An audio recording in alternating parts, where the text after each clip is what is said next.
Would you like to work for the company?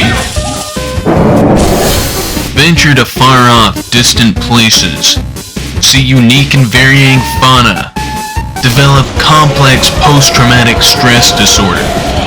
Well, luckily, the company is hiring. Experience exhilarating adventures as you work to fulfill your quota and prove yourself a great asset. $2, you kill yourself right now. Yes, sir. Hey, Park, don't fight them. Oh, run. Let's take them. Yes, sir. Don't worry, Daraiku.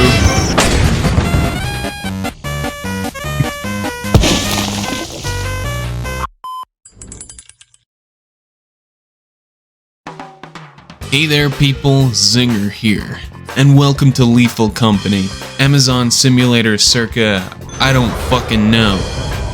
An indie horror game that has managed to take the internet by storm because it's really good. This shit was literally outselling Modern Warfare 3. It's a silly game, but at times still a scary one. Everything ranging from the ambience, music, and creature design can either exist to terrify you or make you go, huh, that was funny. Oh, I see the problem now. Who am I kidding? We all know what Lethal Company is by now. It's the newest release from Zeekerss. Not his first game by a long shot. His Steam page lists 5, his itch.io lists 7, and we're going to ignore his Roblox games because who actually cares about Roblox? Yeah, Zeekerss is of Roblox origin, which is certainly something I would have never expected considering how well put together Lethal Company is. Very good, high production. How is this made by a singular guy? Now, the game is in early access, and Zeekerss did take a break for a couple of months when the game blew up to sort out his finances because he became a multi-millionaire overnight, and said break did kinda kill the hype a bit, but now he's back. And updates have been coming out every month or two consistently for a while now, so I felt it was appropriate to finally get around to making a video on it. So without further ado, get your money up, not your damn funny up, and let's dive into this for the company.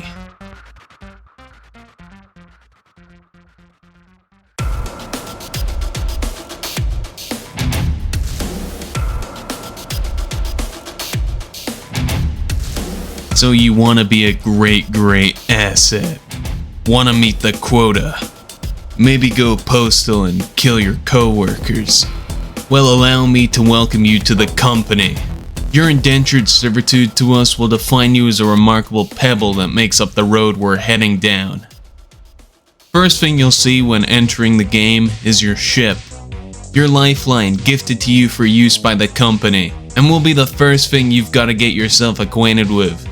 Here we have everything from the item store and navigation system, to our informational materials on everything ranging from the beasts we encounter to the moons we'll be working on.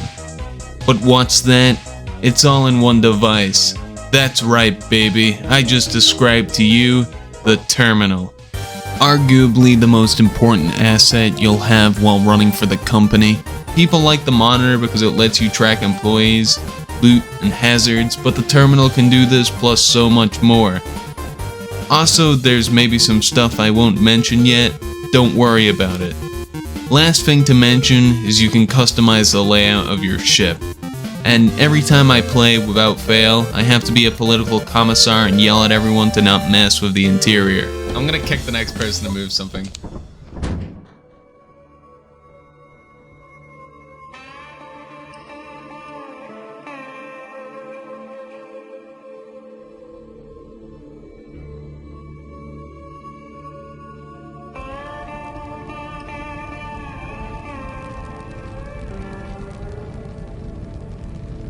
Experimentation will likely be the first moon you venture to, and is arguably the easiest out of them all. Think of it like a tutorial moon. It's the first of the tier 1 moons, basically easy ones with fairly simple loot and not very interesting enemies, with the worst thing you might encounter being the bastard snare flea. Usually, hoarding bugs spawn here, an overgrown fly that can be effectively bribed to leave you alone. So I'm gonna pay you $100 to fuck off. The exterior map is the safest in the entire game, with creatures unable to access the majority of it due to it being on a large elevation. Its interior, on the other hand, is something you'll become accustomed to throughout your runs. The facility interior is the most commonly used of the interiors currently in the game, a simple abandoned facility with a very utilitarian look, akin to a factory, and actually being referred to as such in the game files. It's entirely randomly generated, using random seeds to decide the layout. The most dangerous thing in this interior is arguably gravity. Interns especially have a higher statistical chance of taking a tumble, so don't rush and be careful when taking jumps. Circling back to discussion of the ship terminal, the facility interior is unique in that it has certain doors that you need the terminal to unlock, having corresponding IDs that you can punch into it. You can also pull the apparatus, an item unique to the facility that, once pulled, will kill the lights and open every security door. Something I see people overlook is the secret interior.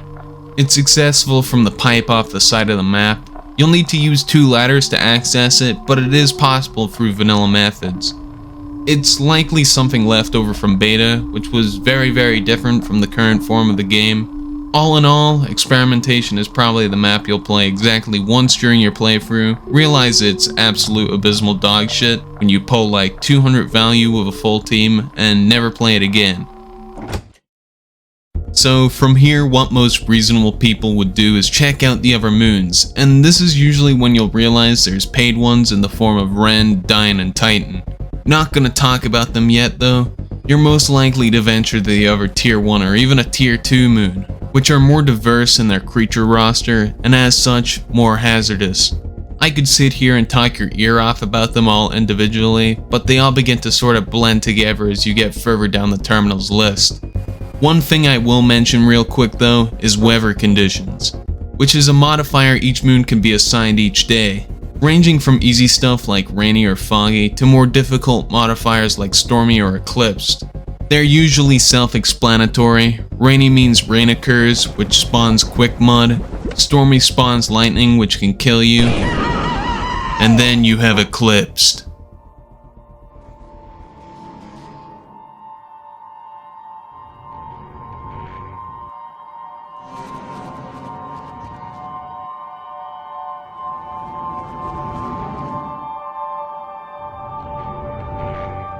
Eclipsed is arguably the most difficult moon modifier currently in the game. Perpetual darkness washes over all the moons with this modifier, the eclipsed sun carrying with it a higher average amount of loot, but a set amount of creatures spawning immediately that would otherwise spawn after 5 PM. The usual offenders on the early moons are baboon hawks and eyeless dogs, the latter of which might be the most iconic creature in this game besides the hoarding bug. The eyeless dog's behaviors are based on noise, so basically if your mic picks up anything, it'll immediately run at you like the nicest pit bull named Precious and maul you to death. They aren't the worst on their own, unless you're a mechanical keyboard user, but they excel when combined with something like the Forest Keeper, a massive entity that works solely on line of sight, the opposite of the eyeless dogs. Overall, very lethal if you encounter them in pairs. So by now you've probably ventured down the list of tier 1 moons, realized they're kinda dog shit but still made quota and are on your way to 71 Gordian, or the company building. The company building buys scrap at an increasing percentage value as you use up your allocated days to meet quota, reaching 100% on the final day. Once you sell your items, assuming you haven't been eaten by the company monster, and haven't totally blundered your first week on the job and spent your money on shit you shouldn't have, who the fuck bought a table? You should have enough credits to buy some items and be a lot more comfortable with the gameplay loop. So let's move on to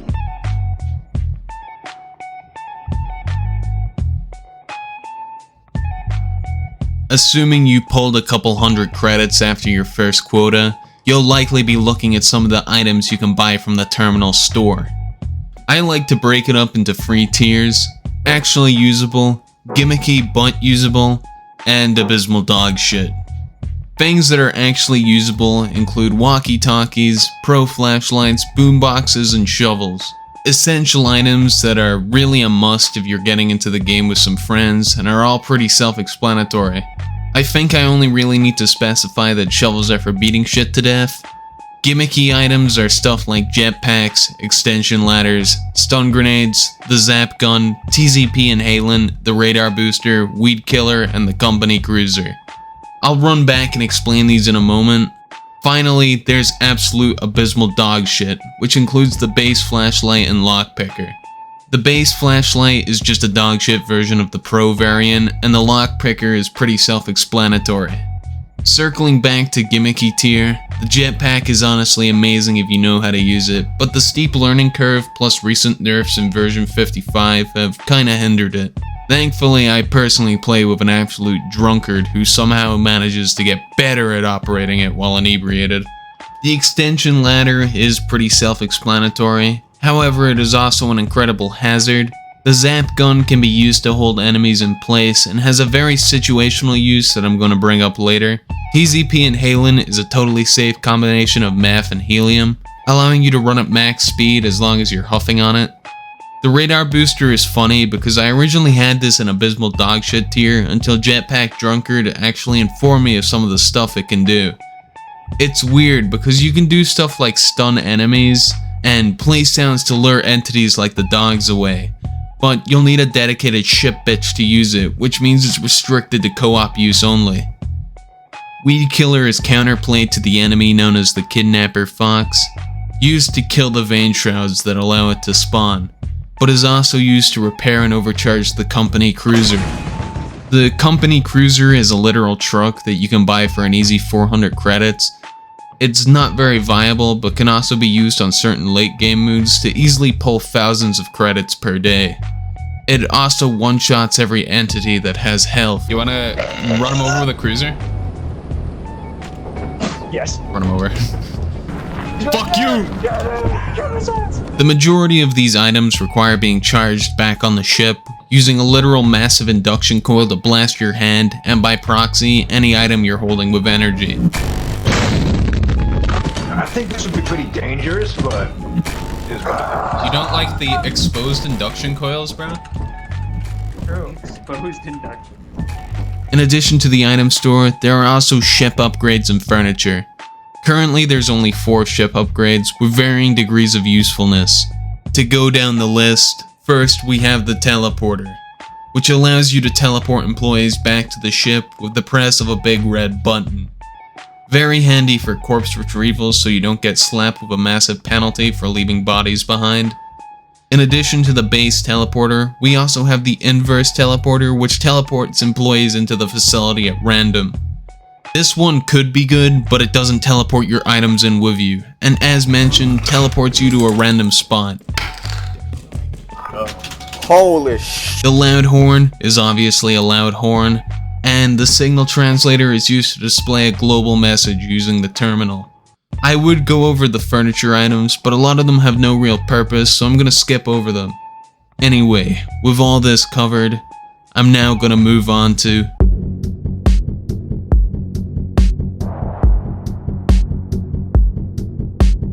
So, by now you've completed first quota, checked out the item store, and are probably eyeing up some of the other moons, namely the tier 2 and free ones.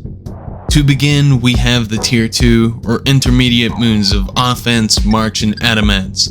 They'll be your go-to moons once you have a grip on the game. Adamance and Offense in particular are my favorite of these free moons. The tier 2 moons have a higher average outdoor and indoor power between them, meaning they can spawn more aggressive entities but also have higher quality loot.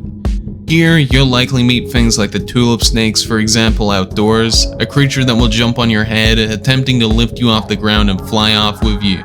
Side note, but you know those massive fans in the main room of facility? Yeah, don't let them come inside with you. March is arguably the safest out of the free tier 2 moons, commonly spawning baboon hawks outdoors and having a diverse indoor spawn list to choose from. It's also the map with the most fire exits, having 3 scattered throughout the map for a total of 4 possible exit routes once you're inside, should you be able to find them. The trade-off to all this is that March has permanent quicksand spots and the worst loot on average out of the 3 intermediate moons. Honestly, I'd start here when moving up to intermediate moons. Offense is arguably the hardest of the tier 2 moons. You're most likely to experience harder interiors here containing thumpers and bunker spiders, but the loot here is obviously the best out of all the intermediate moons to balance that. More aggressive entities may also spawn throughout the day, entering through vents. Vents open. What is making that noise? Moving away from discussion of the moons for a moment, coil heads are likely the first real entity you'll meet that make you turn and ask, what the fuck is that thing? Reminiscent of SCP-173 due to its concrete body and its weeping angel-esque behavior, the coil head is an entity that requires you to keep it in your line of sight at all time, lest it run up and pop your head off. This, however, opens you up to the possibility of being attacked by the Flower Man. Bracken is a fan favorite and likely one of the first real hard entities you'll meet, capable of spawning even on the tier 1 moons.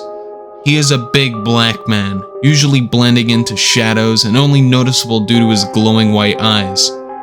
To scare him off, you'll need to glance at him, but hold your gaze too long and he'll be enraged, attempting to kill you. Any employees he kills will be dragged deeper into the facility with him, making retrieval harder if you don't have a teleporter.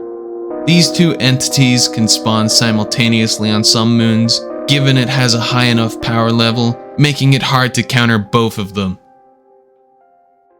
Lethal Company is usually a fun game, however being in the facility alone might genuinely be one of the best horror experiences due to the game's sound design and ambience. See, usually the proximity chat mechanic means your teammates' voices or screams will echo through the facility halls, but the absence of that can change the game from lighthearted to serious in an instant. Quickly going over the voice chat, but it's genuinely great, and has led to some of the greatest moments in this game for me. Its 3D surround sound immerses you in the game as if you're actually talking to your teammates in person, especially if you play this shit with headphones. Hey, buddy, you know we can hear you going clickety-clack with your keyboard. It's voice activity. Turn on push start. Oh, I think I might. I told you I was retarded. Rounding back to finish off the tier 2 moons, we have Adamants, a recent addition of V50 that has a plethora of things to discuss. This planet is where you're likely to first encounter the mansion interior, though due to its relative low power compared to the paid moons, you won't experience the majority of what it has to offer. Something you'll likely meet for the first time here is the Masked and Nutcracker. Masked entities are employees who fell victim to the dramatic mask item you can find in the facility, either spawning naturally or through employees being turned. Masked are interesting because they're not that dangerous really, being easy to fend off with a shovel. However, it's worth noting that when viewed on camera, they spin in circles, a universal sign used by players to teleport them. Now, look at circling, it's trying to get us to teleport it, that bitch. Nutcrackers, on the other hand, are easily one of my favorite enemies, using a double-barrel shotgun to blow people away. Said shotgun can be retrieved from their corpse should you kill them, by the way, which is what the zap gun is best used for.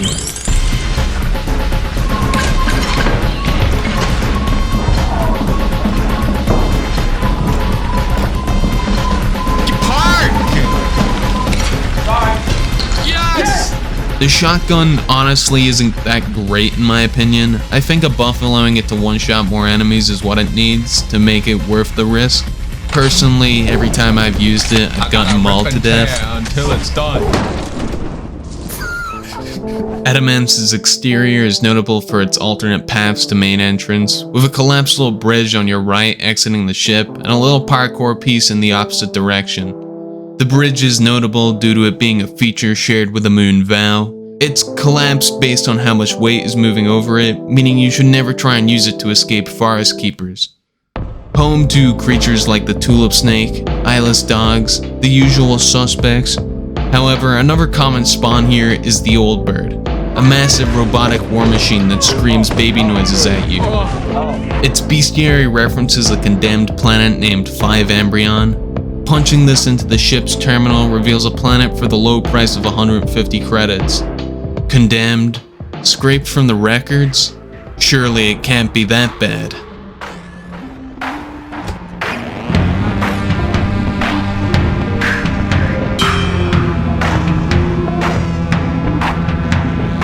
Five Embryon. If you're unlucky, will be the first paid moon you venture to. A reward for those who read over everything the game has on offer. The moon is generally regarded as the worst in the game, having an average scrap value of around 200 and arguably the most lethal exterior in the game. Technically, there is a chance for entities other than old birds to spawn here, but said entities will just get absolutely smoked. A good planet for trolling interns, but besides that, it's not worth it at all. Go on ahead. Hey, Beast, go on ahead. Go on ahead, Beast.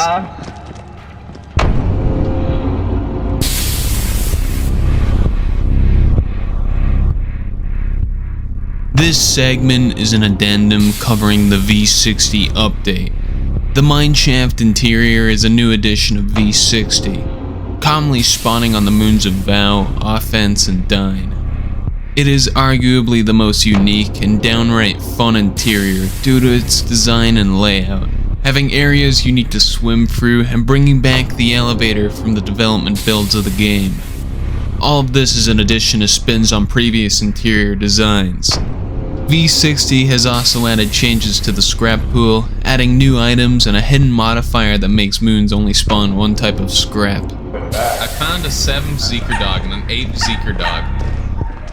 I'm full. I found a 9th Zeekerss dog. The final major addition I will mention is the Man-Eater. Despite me claiming the Nutcracker as my favorite entity a moment ago, the Man-Eater might genuinely be a contender for that position now, due to its unique playstyle and design. Entering the facility in its premature form, it is a literal baby.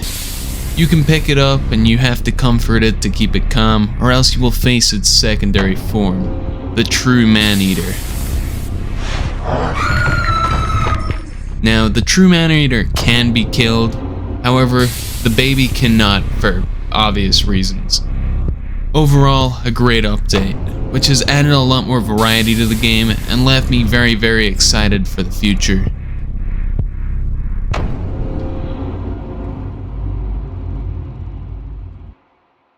So, by now you've probably gotten a good grasp on the game and want to head to the tier 3 moons.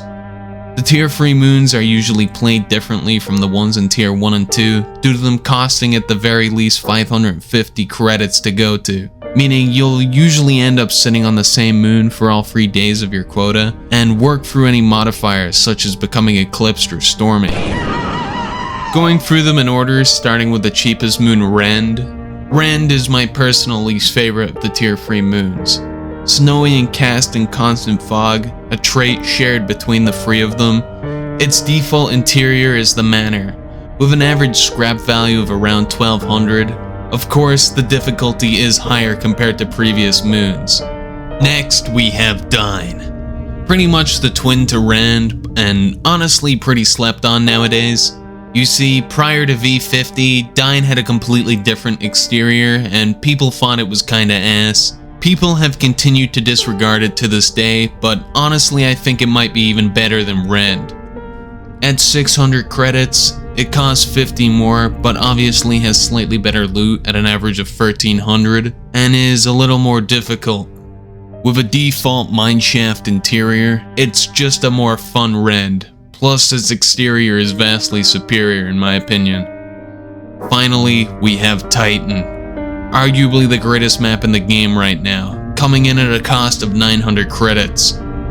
Its exterior is unique in that it's incredibly vertical, requiring you to climb multiple flights of stairs to reach the entrance. It's also unique in that its fire exit and main entrance are only separated by a few meters, usually spawning the facility interior. It's the most lucrative moon in the game at an average scrap value of 1500. and of course is also the most dangerous, with the highest indoor power level in the game at 18. These moons are arguably the most fun out of all of them currently in the game, mostly due to their better loot and enemy variety, with these moons being where you're most likely to encounter some of the more paranormal entities.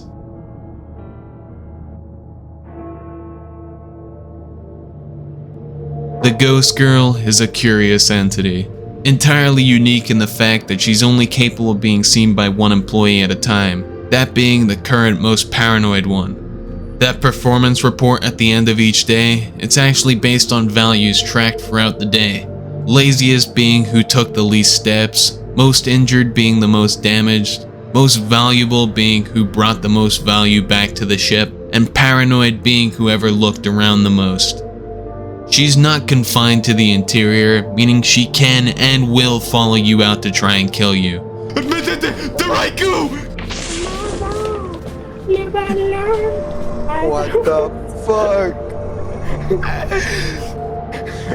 No. She's not detectable on the scanner, so she has no bestiary entry, and strangely lighting doesn't apply to her, so she stands out against shadow.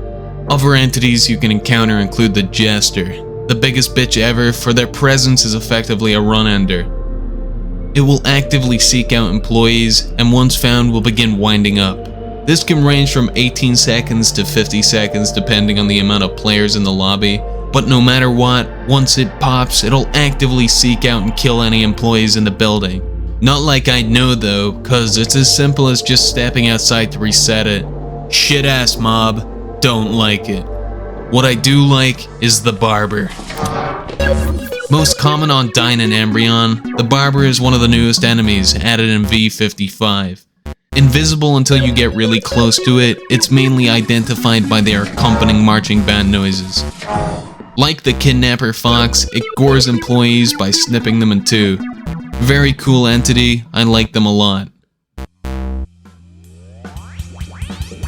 So there's about 90% of the content covered, but what if I said I was actually lying this whole time, and there were secret moons and hidden lore?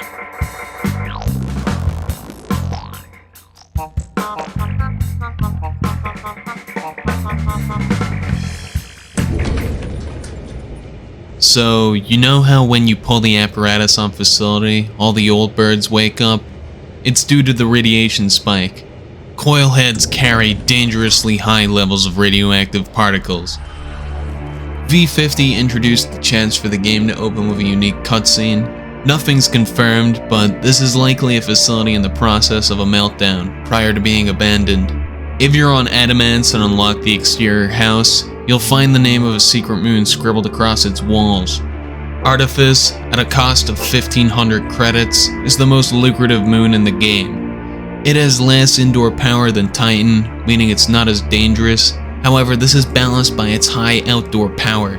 Its exterior is the best for the company cruiser, mostly consisting of flats with low-lying obstacles you can just drive over. This makes it incredibly easy to pull huge amounts of value each day, meaning you can make those late game quotas in the thousands much easier. The cruiser is also technically capable of being used offensively now, being able to channel your inner Honda Civic driver and insta-kill anything that isn't an old bird.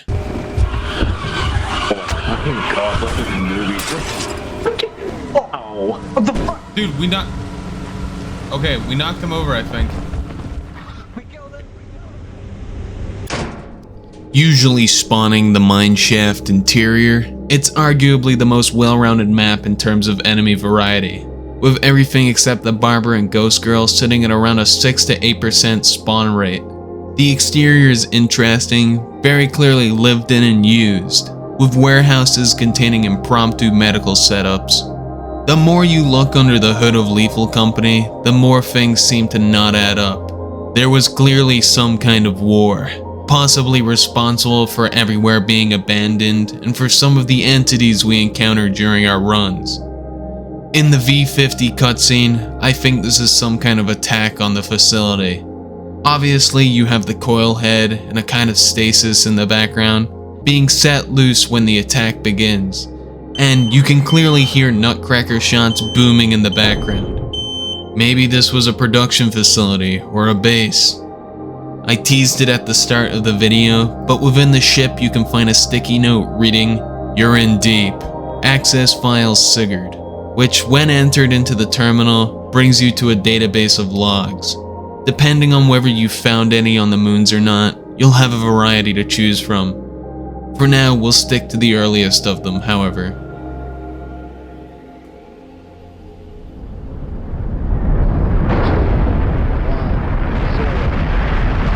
Dated 1968, year of the first manned lunar flyby.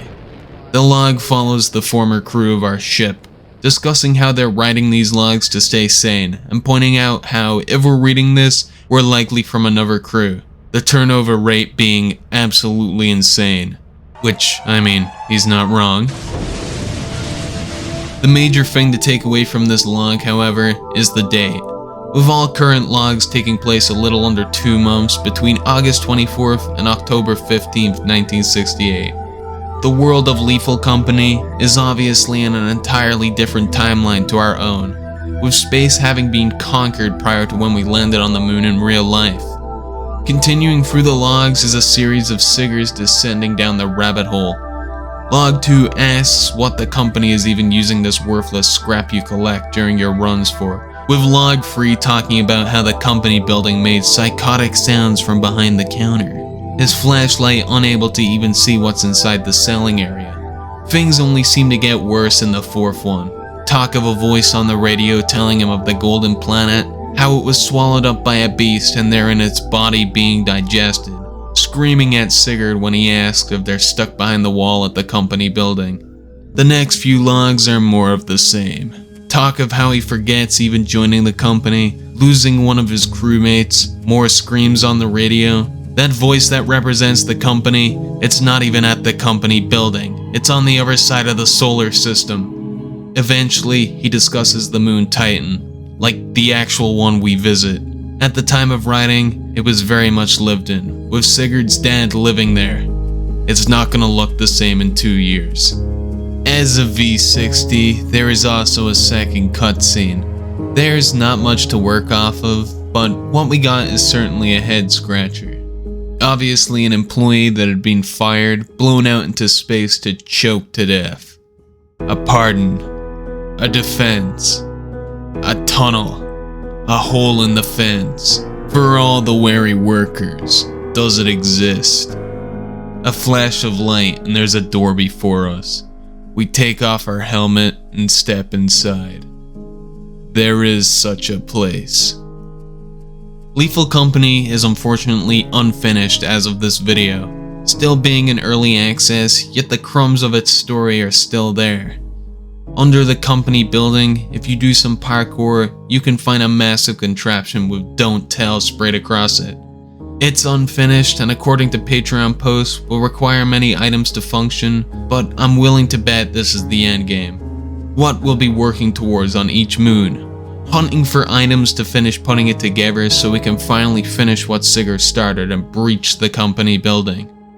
Now, for all I know, everything here could change. A massive rework to the game's story or anything could throw all this out, but what's there at the moment is honestly amazing and tickles my brain in a way.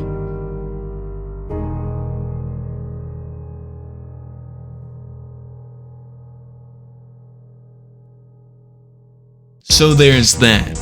I've skimmed a lot for the sake of not waffling, but that's more or less the quintessential Lethal Company experience. Lethal Company is a game that I've begun to hold dear to my heart. I love it so much and I can't wait for it to get more updates in the future. Maybe in a year or two when it's in full release I'll come back to it. If you somehow haven't played it yet, go and try it out with some friends. It's only a €10 entrance fee, and even my old shitbox laptop could probably run it. I'd also say to support Zeekerss on Patreon if you're not already. He's one of the few game devs I believe truly deserve financial support. Anyways, I hope you enjoyed this video. This has been my longest written video yet, at nearly 10 pages in Google Docs, so I hope it was satisfactory. Of course, if you enjoyed it, please feel free to drop a like, and maybe subscribe, and I'll see you in the next one.